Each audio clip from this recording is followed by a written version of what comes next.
الكريم.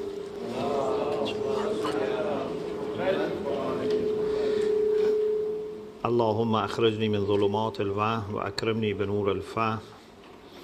اللهم افتح علينا أبواب رحمتك وانشر علينا خزائن علومك برحمتك يا أرحم الراحمين. In the last session, we talked about what we mean by Islamic management, and then we said, how can Islam as a religion have impact on our management? We said Islam can shape and inform our understanding of the values and the worldview, which would directly have impact on our management. And we gave few examples, few areas that you can see the difference between the way we look at management and people who don't believe in faith or don't bring their faith into their management. Now we want to go into a very important aspect of management, whether it be managing your own personal life, family life, community, business, whatever. A very important element of management is planning. If we don't plan and we don't work for implementing our plan and we don't monitor our success in implementing our plan, there is no management.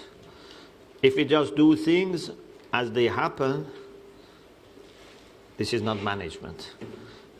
Management certainly requires planning. And planning, of course, is something that needs information, needs experience, needs consultation. Inshallah, later we will talk about these things when we talk about how to make decisions. In this session, I will talk more about planning, and I hope it would be useful for us in our personal life also. So if you are not a manager in a company or whatever, still it would be useful for you.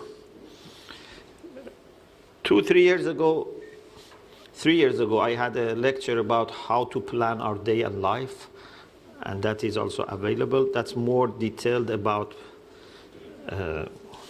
personal life, and this can be a good addition to that lecture. One of the things that is very amazing is how Islam puts emphasis on planning and order. You all know that Amir al-Mu'minin alayhi salam, in his will, he said to his children and then whoever receives this will, that I advise you to observe taqwa and nazm. أوصيكم بتقوى الله أوصيكما بتقوى الله والنظم أمركم. I advise you to, and whoever receives my kitab, my message, to have taqwa. Of course, this is very obvious. We expect taqwa to come at the top of the list. But then it says, وَنَظْمَ أَمْرِكُمْ. We don't expect nazm to be mentioned second to taqwa. If nazm is important, first of all, we think it's not a religious quality. It's a kind of secular quality, or quality that everyone should have, whether they are religious or not. And if it has any religious significance, we don't expect it to be so important that Amir al-Mu'minin in the last few hours or maybe minutes of his time, he mentions nazm next to taqwa.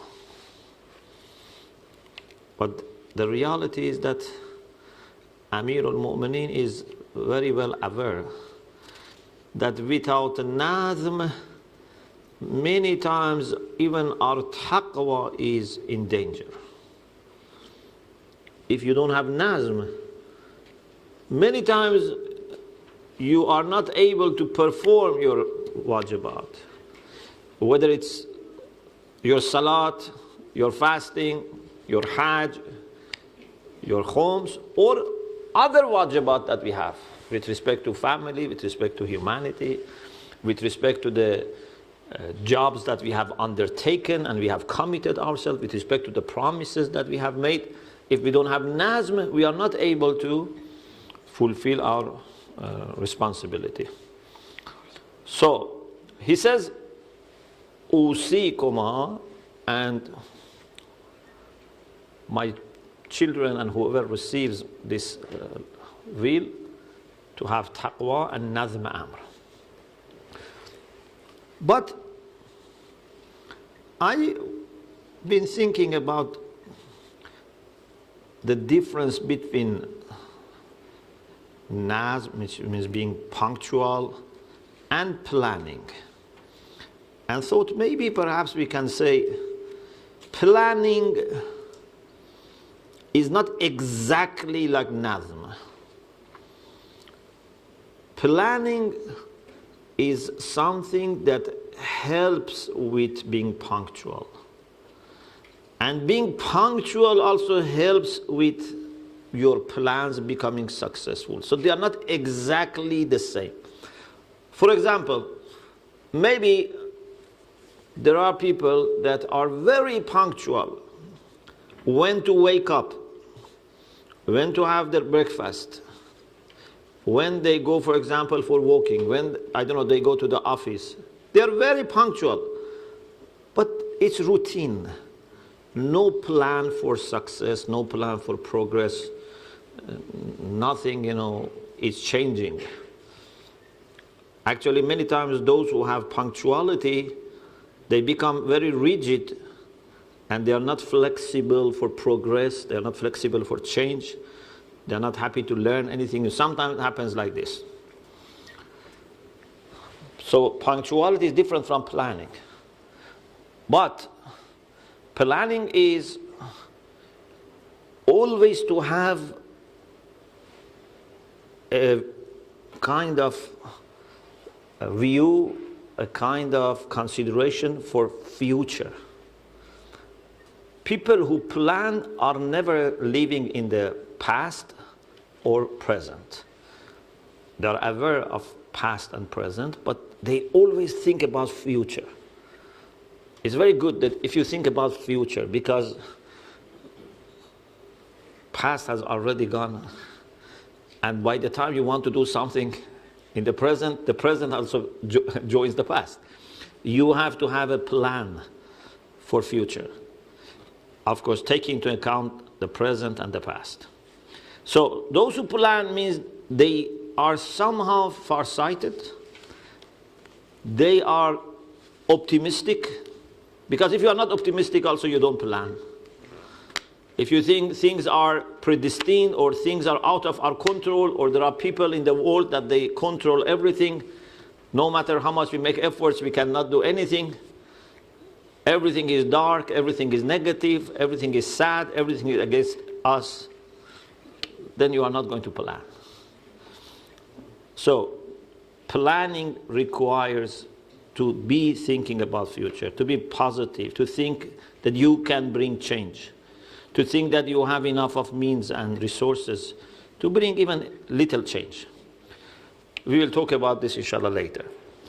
But if you have planning and no commitment to your plan, if you have planning and no nazm, no plan can be successful. Many times people have very good plans, but the reason they are not successful is not because they don't have good plans, because they are not implementing the plans. Many countries have good regulations and law, but they don't implement, therefore they don't make success. So Nazm is very important, but it's not enough. It needs planning. Now, in your planning, you should consider few things. One is that you don't have infinite time. You cannot, relax and for every decision, take months or years to plan. Time is very short and limited. And even time still is larger than opportunities. So suppose you have 20, 30 years time from now on, inshallah you have more, but suppose you have 20, 30 years to plan. But do you have 20, 30 years of opportunities? Opportunities are even less than the time that we have. Opportunities are coming sometimes very late and many times unexpectedly. Imagine if you are waiting for someone to come and he comes late and unexpectedly. So by the time you have left and started doing something else, that person comes. You always miss.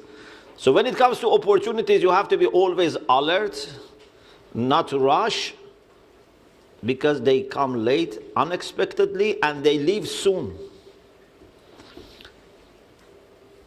اغتنموا الفرص فإنها تمر مر السحاب. They come very slowly and so quietly that you don't notice. Like when the clouds move. Many times we don't feel they are moving. They move so slowly that you don't feel they are moving. And all of a sudden you realize they have already gone. So we don't have that much time, let alone opportunities. Amir al-Mu'minin alayhi salam said, Al-fursatu sari'atul fawt wa bati'atul aud. Opportunities come late, very quickly. They stop, they disappear, and they are very slow in returning. Don't say, inshallah it comes again. When you have opportunity for doing something good, don't think it will remain or it will repeat. For example, now, alhamdulillah, we have the opportunity to get together for learning, for some discussion. Some people, I'm sure, they thought they love to join, but they thought, inshallah, next time. Inshallah, another opportunity will come. But who knows? Maybe this is not going to repeat. So, sari'atul fawt, they are very fast in expiring. Wa bati'atul aud, very slow in returning if they return.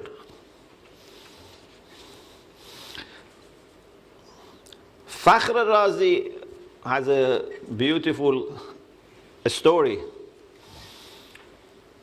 under Surah Al-Asr. أعوذ بالله من الشيطان الرجيم بسم الله الرحمن الرحيم والعصر إن الإنسان لفي خسر.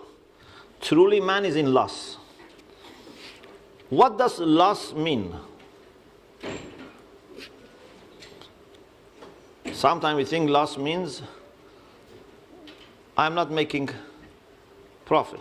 I'm not making, more. But he says, I heard a person who was selling ice. When you go to hot countries, you see sometimes on the street there are people who sell ice. Maybe they have a little, cabin or a little, something to cover ice, but sun is so hot that you see water is coming, ice is melting. So this person used to say, Irhamu, Man yadhubu ra'su malihi. Irhamu man yadhubu ra'su malihi. He was saying to people, have mercy on the one whose capital is melting. This is why many ulama have said, khusran is not just not to make profit. Khusran is when even your capital is being reduced, is in loss. And then he said, this is our life. Because whether you gain something or not, life is finishing. So your capital is in loss. There is another story that how we should be concerned about our life. They say a needy person, a beggar, went to a shopkeeper and said, give me a pack of walnuts. He said, I'm not going to give you a pack of walnut. What type of beggar you are. You're asking for a pack of walnut. He said, okay, I sit here. Give me one walnut. So he gave him one walnut. After 1 hour, he said, give me one more walnut. So he was not able to say no. Then he said, look, I am now taking your time, and I'm not going to disappear unless I take all this pack from you. It's better that if you give me quickly. Many times, if someone comes to and tell us, give me money, we are worried. Give me your car, give me your book, we are worried. But with time, especially if it is little by little, we are not that much worried. If someone says, give me 100 hours, I am worried. But if someone little by little takes 100 hours of my time, we are not very worried. But it should be opposite. Your concern about your money should be less than your time. Rasulullah sallallahu alaihi wasallam said, "Kun ala umrika ashahha minka ala dirhamika wa dinarik." When it comes to your life, be more miserly than your gold and silver.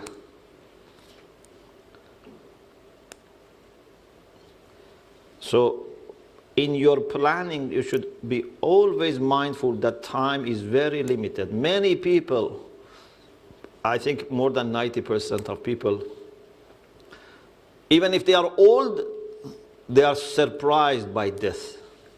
Don't say, because I am 20 or 30, if I die, I'm surprised. No, even people who are 100 years, normally death comes baghtatan, because everyone thinks death is for others. There is a kind of what we call in logic istiqra, induction. You say, so far everyone who has died was other than me. Yes? So how many people have died? They were all other than me. So I have done induction that 1 million times other than me have died. Therefore in future also people other than me will die. It's a kind of fallacy that we all make.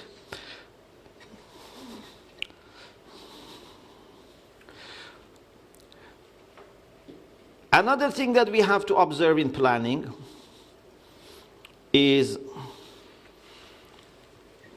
in addition to limit of life, in addition to the limit of the opportunities, there is always a timing that if you observe that timing, you may get the result or better results. If you don't observe that time, for example, maybe I have opportunity for learning for 10 years, 20 years. But sometimes there is a time that is the best time for that. We want to buy, for example, a place for masjid. I don't know. We want to start a school. We want to do some project. sometimes there is a special time that you have to observe. Rasulullah sallallahu alaihi wasallam said something which has become very famous: al-umuru marhunatun bi-awqatiha. All the affairs depend on their own times. A wise person, an insightful person, especially a manager, needs to know the exact time. For example, you want to expand your business. I don't know, whatever you want to do, you want to borrow money, you want to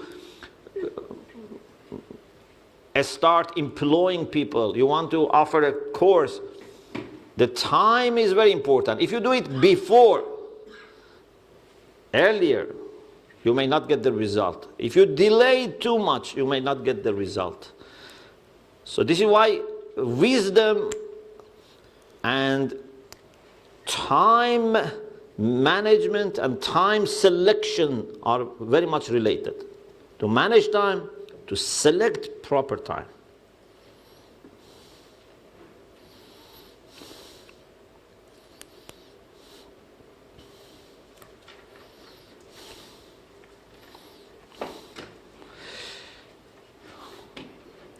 One of the things that people who are successful have is that they have ambition.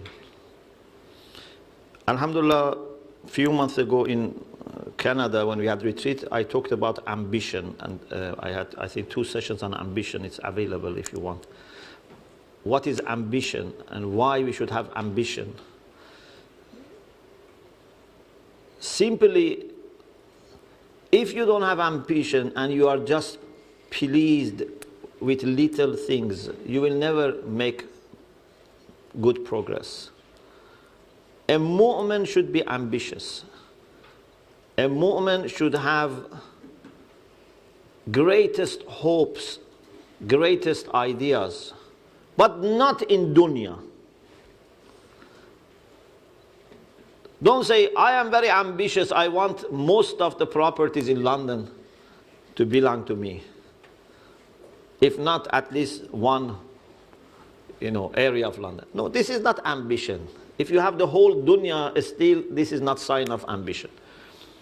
But when it comes to being a good person, to developing your virtues, developing your talents, your skills, helping people, reaching higher levels of spirituality, getting to the best places in heaven, you have to be ambitious.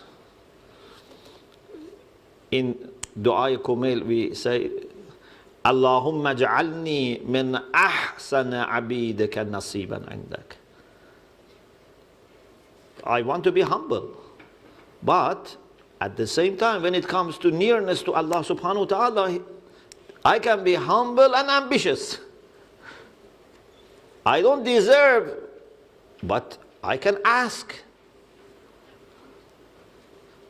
If you feel too shy to ask, or if you feel too embarrassed to ask Allah subhanahu wa ta'ala, then you may not get it. So you have to ask and work for it, but with humility. Allahumma ja'alni min ahsana abidika nasib. Oh Allah, please include me among the people who have the greatest achievement when it comes to nearness to you, when it comes to having some enjoyment from you. Wa aqrabihim manzilatan minka. Those who have the nearest position to you. Those who have nearest and zulfa. Or for example, Imam Zainul Abidin says, أجزلهم من ودك قسما أوفرهم منك حظا. These are things which are in our du'as. Or for example, in month of Ramadan, Allahumma inni as'aluka an tukrimani bihawan man shi'ta min khaliqik. Oh Allah, honor me, and if it needs, I then pass some people, and some people, come lower, it doesn't matter. I don't want anyone to come down, but I don't want also to be second or third or last. I want to be among the best. So ambition is very important. And ambition and planning should come together. You should not be satisfied with little progress, little success. You should be ambitious, but realistically. I cannot expect too much from my team. I cannot expect too much from my resources. Even I cannot expect too much from my body, because then I can endanger my health. But realistically, I should not be satisfied with anything other than the best I can do, other than the best our team can do, especially for a moment whose trust is in Allah subhanahu wa ta'ala. You may say, our time is very short. What should we do? We have so many responsibilities. Our time is very short. I cannot, in my personal life, study what I want, do what I want, learn what I want. What should I do? The key thing again is planning and punctuality. I read that Shaykh Ansari, rahmatullah alayh, although he was a teacher, a great teacher, he was a marja', and it is said that he also had to look after his old mother, but he used to recite 1 juz Quran every day, do namaz Ja'far Tayyar, recite ziyarat Jami'ah, and recite ziyarat Ashura. To me, it's like impossible. How can a marja who has to deal with people, leading Salatul Jama'ah, dealing with istifta'ah, teaching, having old mother, having family, then you do all these things? Ayatollah Sheikh Muhammad Hussein Isfahani Qarawi, teacher of Ayatollah Khui, they say every day he was reciting 1000 Surah Qadr. Someone who has many books, many students, how can they do that? It's because of nazm, because they are very careful about every minute of their life. The grandchild of Imam Khomeini says that Imam Khomeini never wasted even 1 minute of his life. We could not see him waiting for something and wasting his time. He was doing something. He had particular time for his study, for his ibadah, for his family, even for his walking. And when walking, for example, listening to radio or, doing, Ziyara Ashura. And in Najaf, it's very famous that he was so punctual in going for Salatul Jama'ah that some shopkeepers used to set their watch with him. They knew exactly what time he's coming and going. Not earlier, not later. When he was in exile in Turkey for a few months, he wrote Tahrir al-Wasila. If I am put in exile, it takes me 1 year to adjust. Yeah? I have to, worry, suffer, what I'm going to do. But when he went to exile, he wrote Tahrir al-Wasila, which might be one of the best books on fiqh in our contemporary time. Is much better than his Risala, it's much more detailed. It has all sections of fiqh. So he wrote in exile. Faiz Kashani, you might have heard his name, Mullah Muhsin Faiz Kashani. He is one of our great ulama. He has many, many books, mashallah, in tafsir, in hadith, akhlaq. He has a book of poem called Taqdis. And it is said that he compiled it using the time he was going to washroom. So every day when he was going to washroom a few minutes, his mind was doing something productive. One of the scholars, it said that when he was waiting for the food to become ready and called, he was writing something. And then all of this became a book. And he called it 5 minutes before food. So even 5 minutes before food.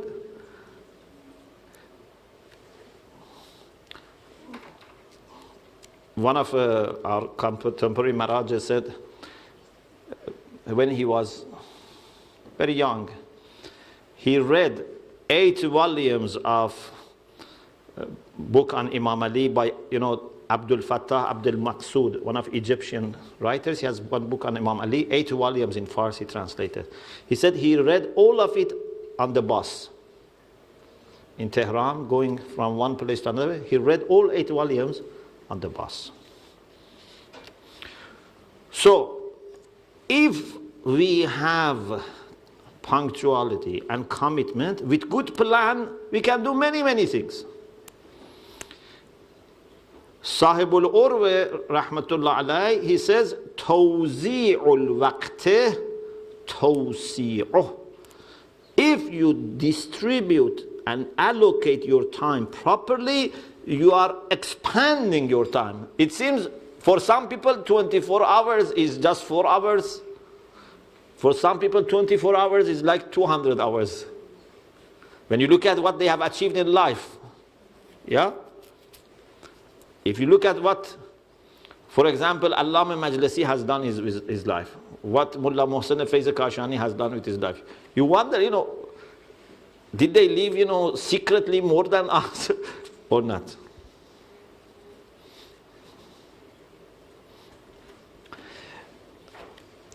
And very important aspect of planning is to prioritize.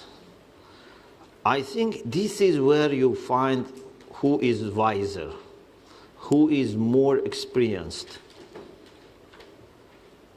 Our challenge today, I'm talking about mu'minin. Our challenge today is not to do haram, for example, not to do something harmful. Inshallah, for the most part, we are saved from this. Our challenge today as persons and community is to do something which is good, but not priority. To do mustahab, but not wajib. Or to do wajib, but not awjab. Sometimes there is tazahum, there is conflict between 2 wajib. I cannot do both. I have to do al-aham fal-aham. In usul al-fiqh we have this rule. We say when there is tazahum, you have to understand which one is the more important. For example, very classic example is someone is drowning in a swimming pool and my salat is becoming qaza. What should I do? For sure, if say, my salat is on time, you know that no, I have to save that person. But when salat is becoming qaza, some people say, no, now I have to save this person, but my salat becomes qaza, it's haram. So let me save my salat, and if he's alive, I will save him. But no, you have to save him, and then you do qaza, salatul qaza. This is a very classic example. Many times in our life, we have to choose between good and better, between what is necessary and what is more necessary. Not between good and bad. Choosing between good and bad, it doesn't need that much wisdom or knowledge or experience, yeah? Inshallah, our challenge is not whether I should do wajib or haram, or whether I should do something good or bad. Our challenge is not, for example, whether I should go to a bad movie or bad place or go to masjid. It's not our challenge. Our challenge is I can sit at home, for example, and read something, do some ibadah, or I can go to masjid. I can, for example, give money for this cause, or I can, for example, use it for my own ziyarah, for example. These are things that are our challenge. We have to understand priorities, and priorities must be understood without selfishness, even religious selfishness. There is a kind of selfishness that the religious people have. And this is different from ambition. This is greediness, and greediness is different from ambition. For example, I told you in previous, term that sometimes people go to the shrine and they know that near the head of Imam, we say Balasar, it's very good to say your Salat, especially Salat Ziyarah. But then they become greedy. 2 rak'ah, 4 rak'ah, 6 rak'ah, 8 rak'ah, 10 rak'ah, 20 minutes, 1 hour. And when they see no one, they relax and they do nothing. As soon as someone comes, they start doing, so that they say, I am not yet finished. This is not good. Do 2 rak'ah and give your place to someone else. I think this is more pleasing to Allah subhanahu wa ta'ala than being selfish. Yeah? When it comes, for example, to Salatul Jama'ah, the first row of Salatul Jama'ah has more reward, especially on the right side of Imam. Everyone should try to be there, but we shouldn't fight over this. I shouldn't leave that place empty, but if I see other people want to go, Bismillah, I am more than happy if you want to go. Sometimes we think religious things are also like worldly things, that we have to fight over them. No. Here, by offering chance to other people, they can also benefit. So, to understand priorities needs not to be selfish, needs to be having the whole picture in your mind, knowing what is the best. And now, when it comes to managing a company or an organization or, community, you have to have all the secular and religious things together and then understand what is priority. Sometimes, for example, I can easily, instead of having 1 office, have 10 offices. Instead of having 10 employees, I can have 100 employees.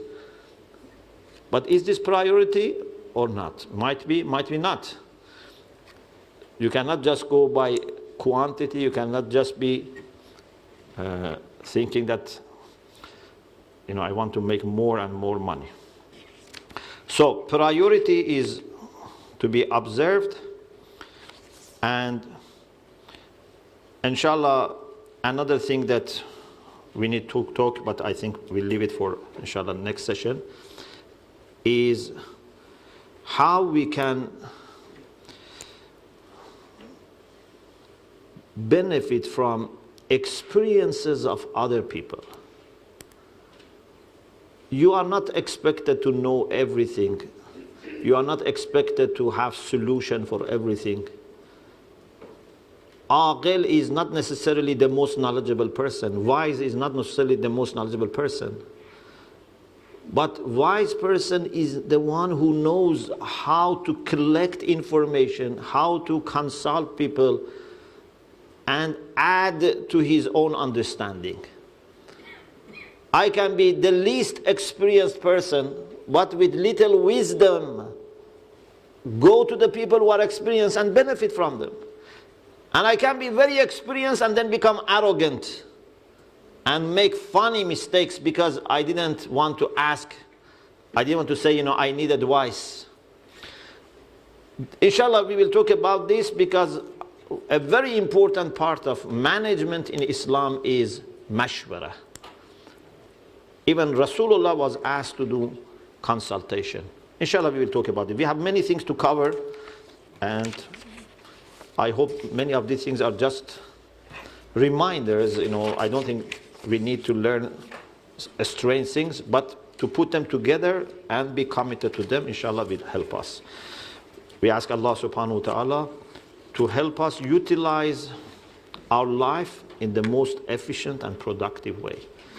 We ask Allah subhanahu wa ta'ala to open our eyes to the opportunities which are there and see them and acknowledge them and benefit from them. بحق Muhammad wa ala Muhammad.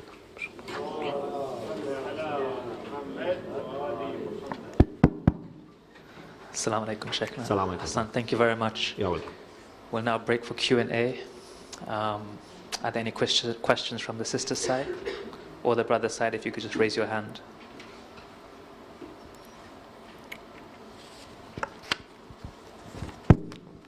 Shaykhana, assalamu alaikum. Assalamu alaikum.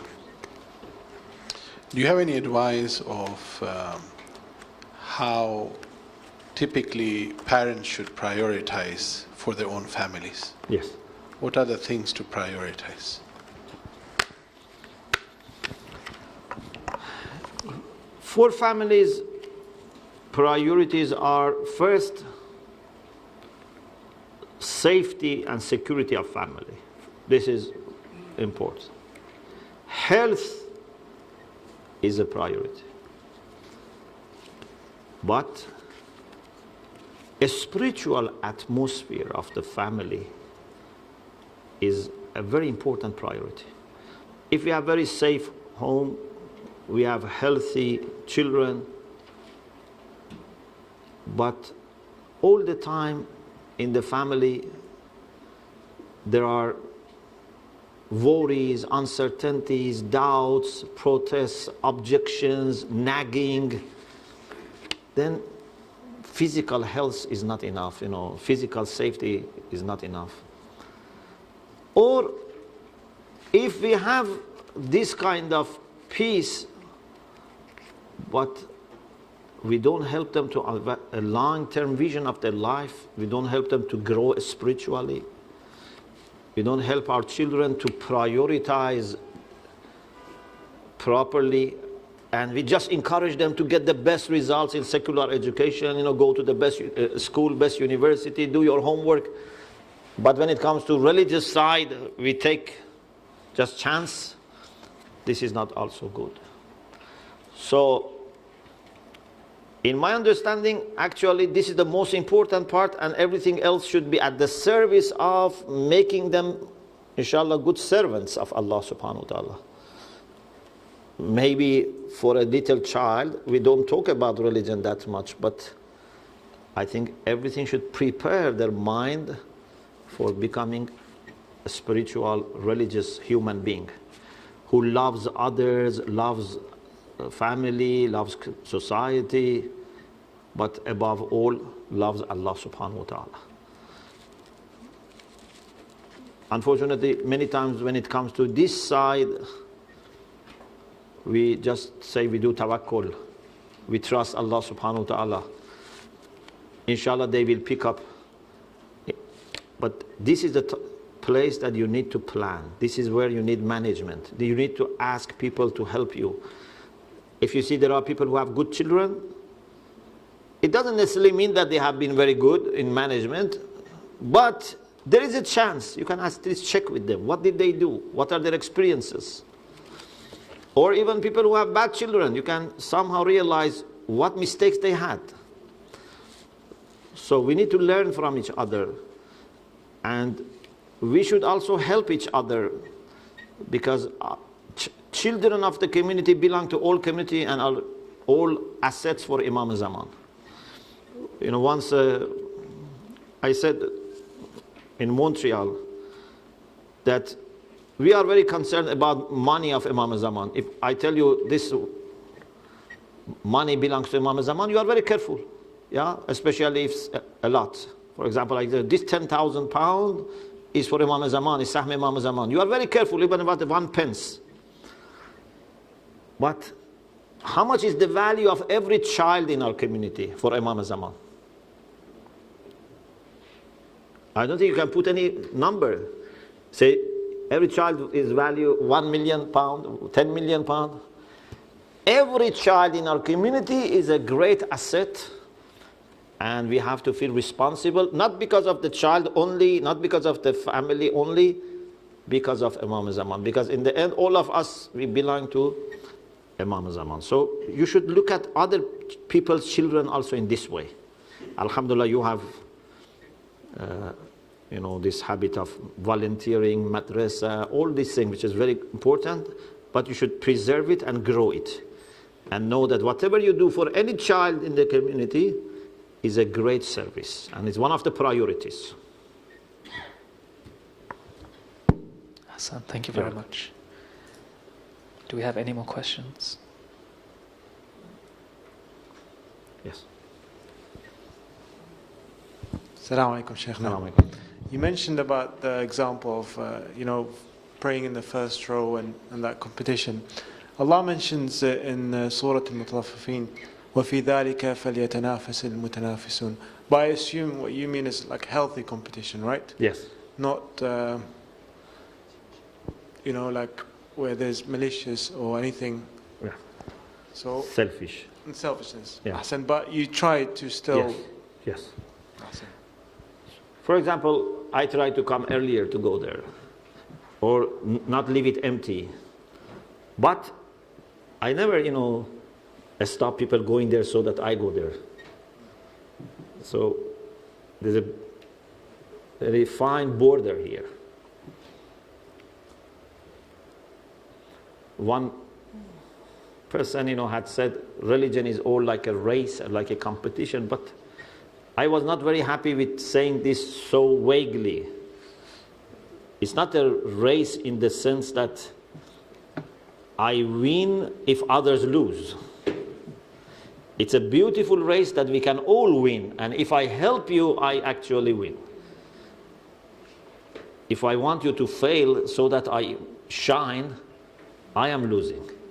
But if I want everyone to rise, then I can rise more. If I am humbly serving other people, yes?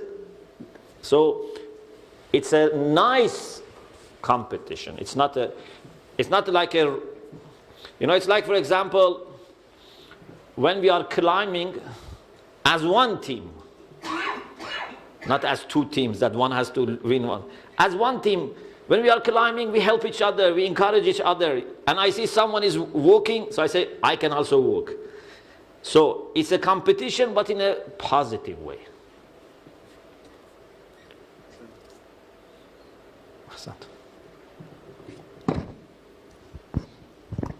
Any final questions? Okay, if that's it for the questions, inshallah, for the break, we'll do it similar to previous weeks, where if I can just ask for you to collect the tabarruk and chai, and then if we can head back to our seats for the second class on Sahifa. Salawat ala Muhammadin wa ali Muhammad.